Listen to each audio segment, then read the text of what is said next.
Yo, what is up, everybody? It's your boy Soto here. Thought of Winbacks back with another one. Okay, so we're trying our best here.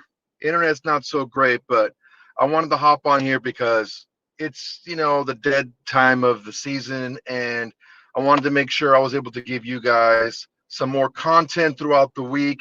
And I thought maybe if I can figure this internet thing out, we can go in and get you guys a little content, talking about some Raider news and some things that just to kind of chew on before the season gets underway, because once the season gets underway, it's pretty much downhill from there. Everything is like out of control. There's no stopping it. Just go, go, go from the very beginning of training camp all the way through to the end of the Super Bowl. So I wanted to hop on here. We'll talk about some new things, and I'm going to try to get on here on lunchtime and just talk to you guys about some few things. But before we do, I want to make sure everyone, please like, comment, and subscribe to the Autumn Windbags. It's a great way to support, and it's free. All you guys need to do is just subscribe and watch every single video we've ever done.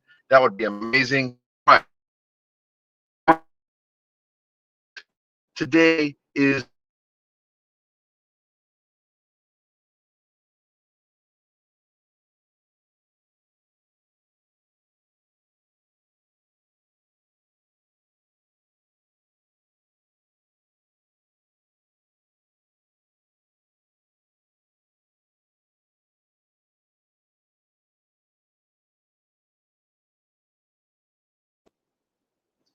okay. We're back. So Geno Smith is a guy that, look, we've had nothing but polarizing quarterbacks for I don't know how long. And Geno Smith is no different. I think Geno Smith is a little less polarizing than a lot of the guys out there that we've had. The issue that we're looking at here with Geno Smith is a lot of people think of him as the quarterback from when his early career, from when he lost his job with the Jets, from when he bounced around and was a backup with the Giants, and he was a backup with the Chargers, and he's a backup with Seattle. So he bounced around a bunch of different spots. Uh, the thing that we need to focus on here is Geno Smith is much more who he has been recently in the last few years than he was in the beginning of his career. It's happened with the Raiders quite a bit.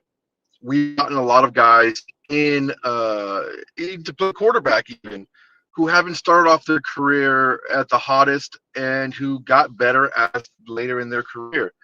Two of the most notable are, let's say, like a Jim Plunkett and Rich Gannon.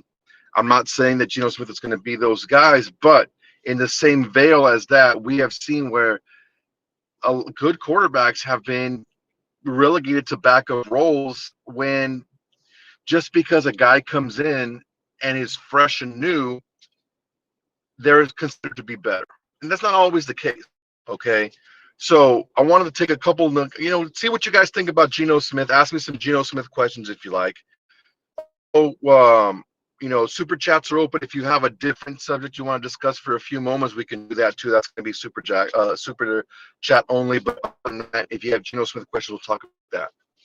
My biggest thing with Geno Smith, you guys want to talk about, I compare Geno Smith to Derek Carr in a lot of respects. And most of that is his arm. The arm is very similar. I do think Geno Smith has the edge in mobility. I think Geno Smith is also much more accurate with the football, not just deep balls. I think intermediate, short routes. I think Geno Smith is much more accurate. I also feel that Geno Smith is much more equipped to handle pressure, not physically, but mentally. Take a look at this. Geno Smith, I believe, last season he led the NFL in completion percentage. Okay, over 70 some odd percent. He had the third highest pressure rate this season. So on more than 1/3 of his dropbacks, he was pressured. Even with that, he was still one of, if not the most accurate quarterback in the NFL.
Good God. We're going to have to do this guerrilla style, guys. I'm going to have to figure out something better to do with the internet situation, but we're doing this guerrilla style, at least for today. I want to get what I want to get out.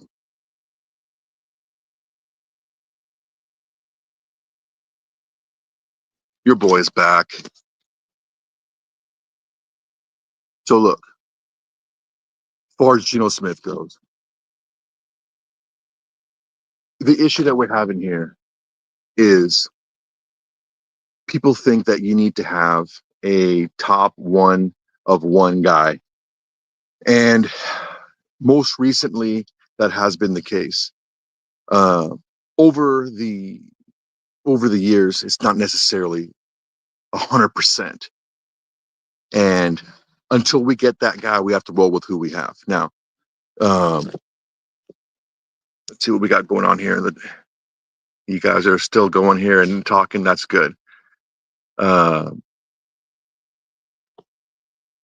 far as Geno Smith goes, he's extremely accurate. He's definitely a guy that we can win with. His leadership is just amazing. And not only is Chip Kelly one of the guys that's going to be able to do things for us offensively as far as being a good offensive coordinator, you have a head coach in Pete Carroll who is not going to allow a Chip Kelly to ask more of Geno Smith than what he's capable. So these are all really big things to really pile up on top of each other. The issue that we have to look at here is the main thing here is Pete Carroll knows Geno Smith. And as long as you ask Geno Smith to be himself and do what he does well, you're going to get an excellent quarterback out of him. When you start asking him to do things that aren't him, last season with Seattle, he had no running game. He had an awful offensive line.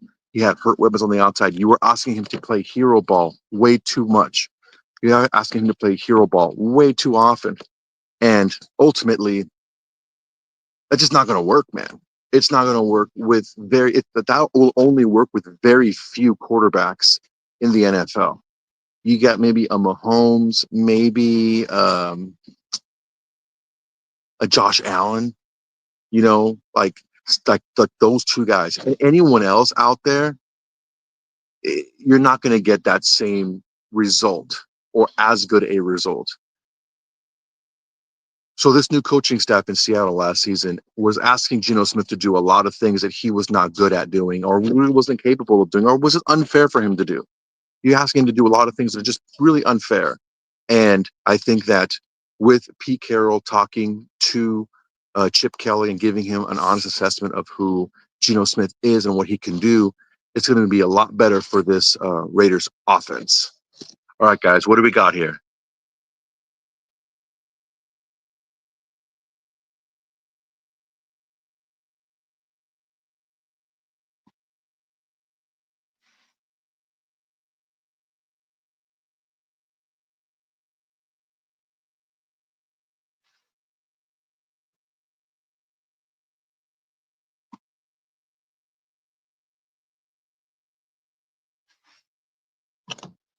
Yeah, Jack, this is the first time, the franchise sought him out. When it's also the first time his head coach that he's had in the past that believed in him is somewhere else, and yet that has to count for something.